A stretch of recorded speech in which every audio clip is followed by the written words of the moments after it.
So did you both kind of detach from the organization at the same time, or was your partner, did he stay on a bit longer after you'd left? What was the... No, actually, he left before me. Okay. So I stayed a bit longer because I still had faith in the organization. I still felt like I wanted to continue, but it it was just like sign after sign, and things accumulated, and I just felt like, no, I can't support this anymore. And I felt that there was a lot of pressure on how much I had to work. And I felt like it started to interfere with my day job that actually pays the bills. And even my boss started to remark on how I seemed distracted and how I seemed stressed. And if it starts to interfere with my day job, then I started to feel like, no, it's not worth it. I don't want to be fired and um, be in this bad situation because of something it's not even worth it, because Yeah. they weren't even a reliable source of income, because they weren't paying me at the end of the month, because they were delayed. And then they would have all kinds of excuses as to why they wouldn't pay me. It was a whole mess of things. hmm So then I decided, no, I'm not going to stress about this anymore. I want peace of mind. I I don't want to get myself worked up and be pulled into some kind of drama. No. So I decided to leave. But Yeah. it was about a month after my partner left. I mean, the sort of the behavior that you talk about there with just how they sort of overwork the staff, and then Hmm. factoring on these stresses about, you don't know whether you're actually going to get paid or not. And then, I guess you kind of feel guilty almost for asking them about, Yes. if you're going to be Yeah. paid. And this is the thing which I highlighted in one of my videos a while ago about, because I've got nothing but, the deepest love and respect for the people who, like yourself, who step up to do this. Some of these Hmm. facilitators have saved my life multiple Yeah. times. Yeah. And so the idea that they're not not being compensated properly or having additional stresses, it really infuriates me. It's Hmm. if there's any message that I can get out that with these videos that I'm doing is that, yeah, these people need to be given the respect and the space, particularly when it comes to there has been these couple of suicides recently, and it's Yeah. you can just imagine, I can imagine it's a stressful situation. I would not want to Yeah. be a facilitator. I have nowhere near got the strength of character to sort of do it yourself, or your partner did, and be Mm. that kind of selfless and have somebody else's trauma on your on your hands to sort of their Yeah. fate is in your hands. It's a very a very brave thing to do. So yeah, Mm. I'm really, it always really bothers me when I hear stories like this, because it's evil. I think it's a very, very nasty behavior. Yeah. I would say that's the correct word to describe it. Yeah. So, I mean, you mentioned a few people who were in the organization at the same time as your people that you became close with.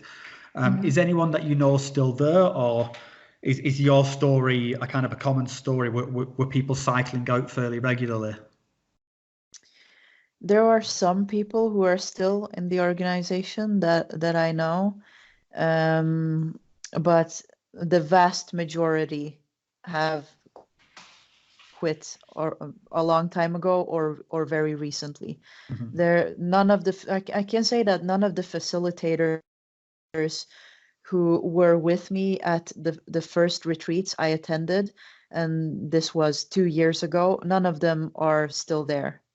Mhm. So all of them have quit. And I was having a conversation with one of them pretty recently, a couple months ago or something, and I asked her. This was before I decided to leave the organization. I asked her why she left, and she told me exactly the same thing that I've been hearing many people who work there tell me, and from what I've experienced as well, that it's a lot of work, very little pay, and she referred to it as McDonald's healing.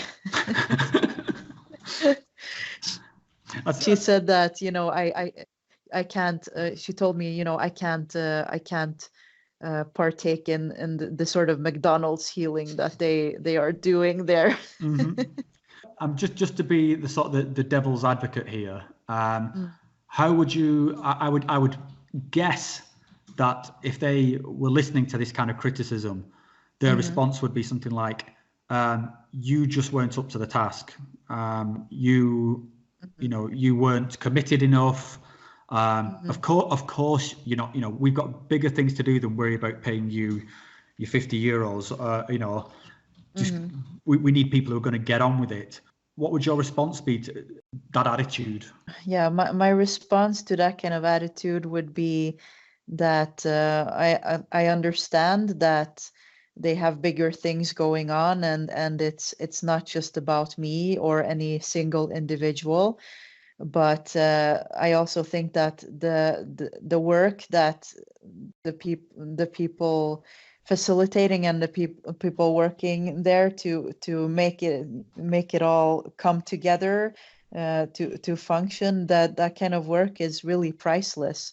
Because they are doing a very important thing for people. They are changing people's lives. They're helping people transform their lives.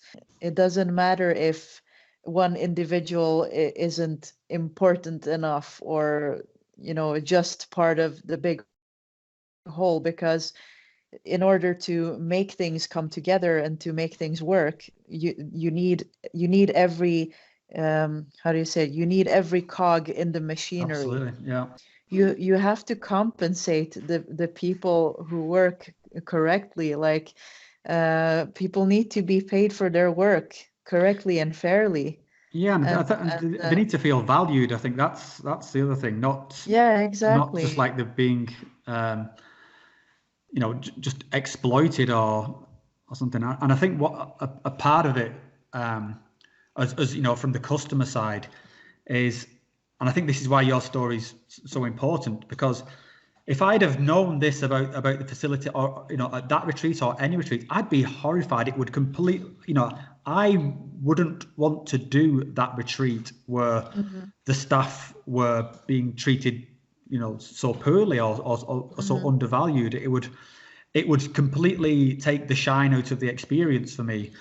So, and certainly when I have had people messaging me in response to my videos like, you don't know what you're talking about. It wasn't like that at all. This thing was amazing. And I'm sure it was. I completely accept that some people have had, you know, I'm glad that people have had positive experiences at this thing. But yeah, if it's at the cost of you know, the sanity of the facilitators or the stress levels of the people who are giving it, then it's not worth it. And I think that's really what a message that needs to get out there. My experience has mostly been positive, so at least with the retreats that I've been participating in. So I'm not trying to smear them or anything for their retreats, because for me they have been really transformational and life-changing, honestly.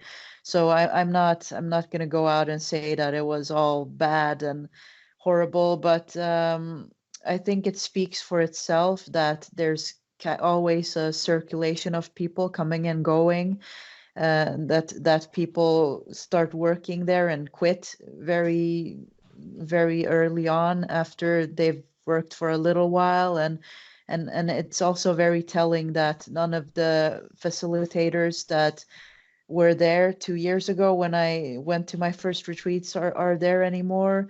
Yeah. And just many people are telling me the same things that I've experienced.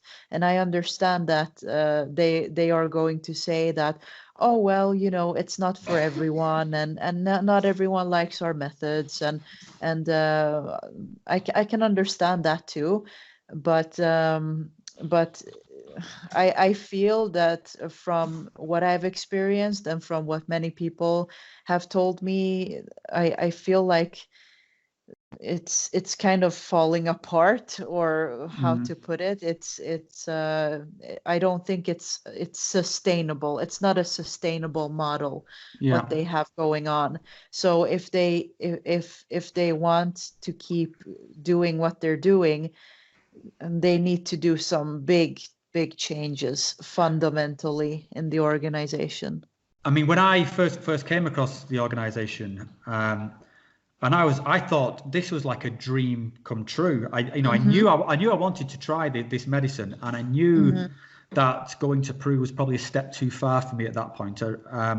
So this idea of an English speaking organization here in Europe, we're not going to force a religion onto you. It's kind of, you can just try the medicine in this kind of almost secular environment.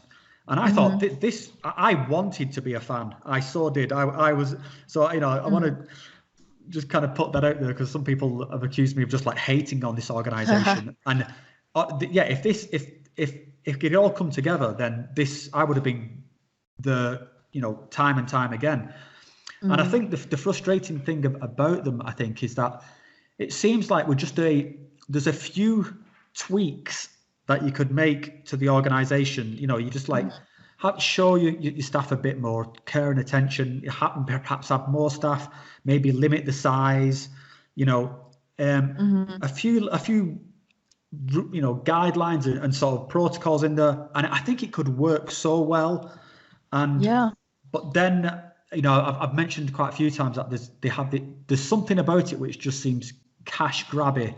And I think like somewhere along the line it's gone wrong, and it's like, okay, well, we know we can only deal with 20 people in a retreat, but yeah, we'll take another 10 because that's more money. And we know, there's just all these little kind of cost-cutting things, and it just leaves a sour taste in your mouth, and it's so frustrating, because I'm a big sort of advocate for this, that ayahuasca shouldn't be some kind of elite thing just for this, just for the people who can afford to go to Peru. Sure, yeah. And it's having this global spread and getting people involved. I'm so on board with that. And I wanted it to work so much, but and it wasn't there.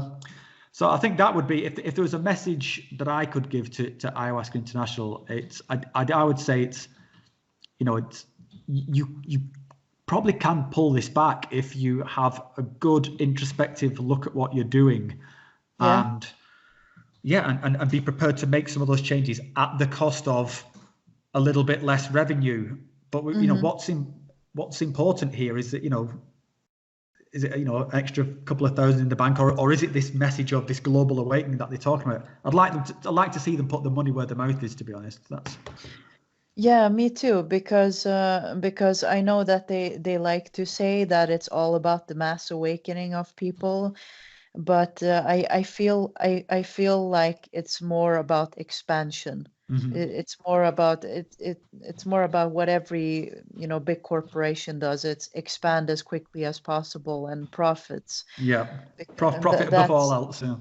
Yeah, that's the impression I was getting, and that's really sad, because for the longest time I was really defensive about them. I was really ignoring all these different signs, ignoring people's complaints and grievances with the organization.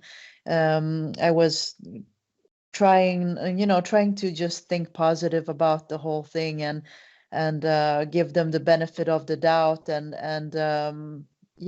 I felt disappointed. I felt heartbroken, really, about my experience, because I I went in with better expectations, and I felt a little bit naive, I guess, when I first joined, because it did feel, like you say, a dream come true, like it's too good to be true, and in a way it kind of is a little too good to be true.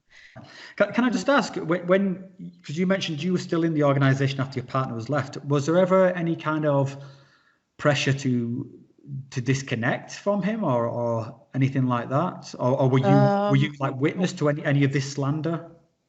Well, I don't know if you can call it pressure, but one of the people who I was working with, one of the facilitators, uh, it was actually he who informed me, or just because he he wanted to be nice, he had his heart in the right place. Really, it wasn't anything. I don't think it was anything malicious, but he called me and told me that he overheard a conversation between some women working in the organization, uh, talking about my partner, and it was not so nice things. And I kind of felt a little bit like it was kind of meant to try to manipulate me. Mm-hmm. I feel that it was emotional manipulation in a way, even if it wasn't intended that way.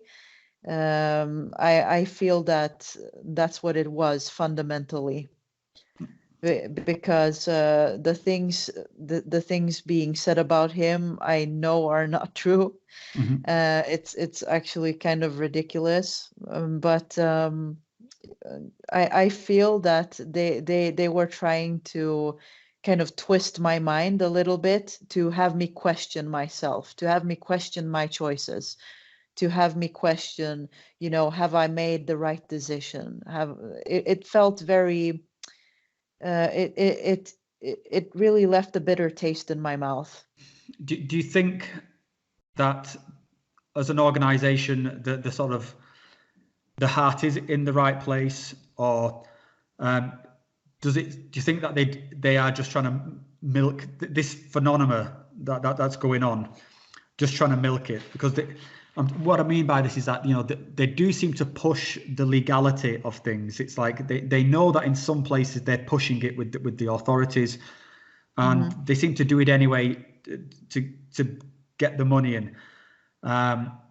They also, you mentioned how quickly they're turning people over for these facilitator training courses. So it's not like they're investing in the people. It's like the facilitator course is the product. That's what they're selling. Has it become one of these things where the entity, like the corporate entity, is now running the show and it's just about making money? Or do you think that there's actually still like a good goal at the heart of this thing? As someone who's been there, how do you view it? Do you view it as maybe they don't realize that it's gone off the rails a bit? Maybe there's just a few bad actors in the organization, but overall this organization's good? Or do you think it has just become consumed by the money making entity?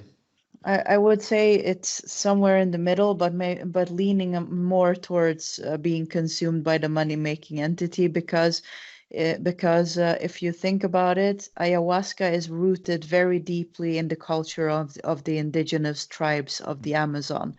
That's where it's from originally, and by not by this, by not respecting the spiritual aspects of the medicine, they are essentially disrespecting the culture that it came from. And I don't want to turn this into like a cultural appropriation debate or anything like that, but this needs to be considered with the medicine. It's not. Uh, it is a very helpful tool for personal development. It is a very helpful tool for spiritual evolution and ascension. It really is. It's a wonderful. I would say it's the best tool. but I think it is crucial to respect the origins, where it came from, the culture it came from, and by not by disregarding these things and ignoring these things, I feel that it kind of takes the spirit out of it a little bit, and it cheapens it quite a lot. It speaks somewhat to our kind of like I don't know, I guess a bit to our kind of Western arrogance, in that Yes. we can sort of think that there's, you know, we think we know it all again. And this was exactly my Mm. attitude. So I'm putting Yeah. this term on me, is in that, yeah, there's such a rich context to this thing. It's not, for Mm. me, it's not just about active ingredients in a bottle. Yeah. There's that it's, I mean, I always think of like ayahuasca is not the thing in the bottle. It's an event. Yeah. It's something bigger that you dial into. And Mm. I realize I'm going into like hippie, fluffy, fluffy speak now, but it's just one of those things. When you experience it, it becomes obvious, and it's like, Yeah. yeah, of course I get it now, and of course I can. You feel the roots of it going back to these indigenous places, and it's something that we need. I think in particularly Mm. in the West, it's something we can learn so much from. So I think the idea that we just kind of throw it out and turn it into an interesting psychedelic experience is Mm. yeah, Yeah. it's just such a loss of the whole beautiful tapestry of the experience. Exactly. Yeah, that's how I feel too. And actually during one of my ayahuasca experiences, the what I took away from it was that excuse my language, we don't know shit. Okay. That's Uh, actually a lot more gentle than my language is usually. What the fuck? yes, It's that too. Yeah. very humbling. Yeah, it's. Oh yeah, what the fuck too. Yeah. What does your story look like now since you've left? It sounds like you're a very sort of spiritual person, and you sound like you've had a happy experience meeting your partner. So, Mm. what's sort of next in store for you? What are you going to move on to? Well, since I left them, I feel like there's definitely my life has calmed down a little bit more, you know, more peace. There's more peace in my life for sure, and I still keep in touch with a lot of the people in the organization, both the ones still there and those who left. So I have a lot of friends. I feel like I've gotten a lot of great experiences uh, out of my time with them in the sense that I've grown a lot as a person, because I had a big issue with social situations before, and that is something that I feel has improved in my life a lot. So um, right now I spend my days meditating a lot, working on myself, working on my happiness, my gratitude. I do yoga. I do a lot of reading up on a lot of personal development books, and just devouring everything that's about those things, and meeting people who I can sort of uh, talk about these things with, and where I'm heading next. Well, it's still a mystery, but right now I'm writing a book about my spiritual experiences, Excellent. and about how to be more happy in life.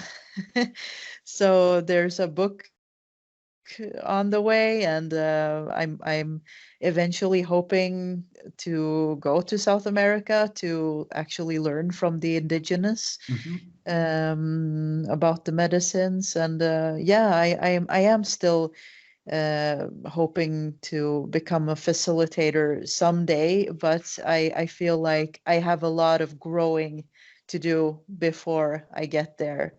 I don't feel it's something that a couple of courses is going to teach me. Yeah, I think that's probably the thing that I think Ayahuasca International have really done. It's what they tap into. I think in this when you get involved with this thing.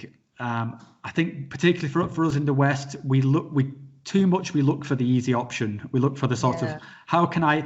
You've got the good intention that you want to be involved, but it's like, yeah, I want to be involved on my terms. I want it in Europe. I want it to be done in English. I want, and they just kind of provide this. They say, yeah, we can do this, and yeah, it seems it's too good to be true almost, and like I said, it can leave you feeling a little bit kind of naive, but it's a shame. So do you still get to work with the medicine, or have you kind of put that on the shelf for the moment?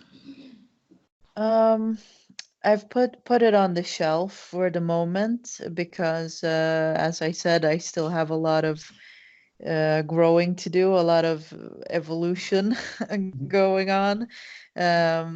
So I don't feel I'm quite there yet. I don't feel I'm quite ready yet, but I will definitely be going on retreats. Not with Ayahuasca International, but I don't know when, but hopefully in the near future, maybe this year, because I feel like I want to continue the work I started. Yeah. With my own spiritual ascension.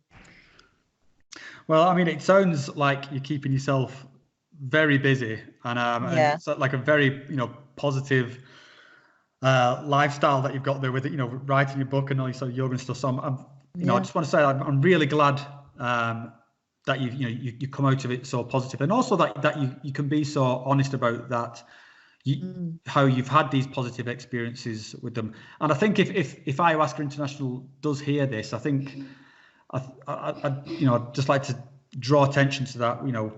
You've been very clear about how you've had these good experiences. This is not just people hating on them or attacking them.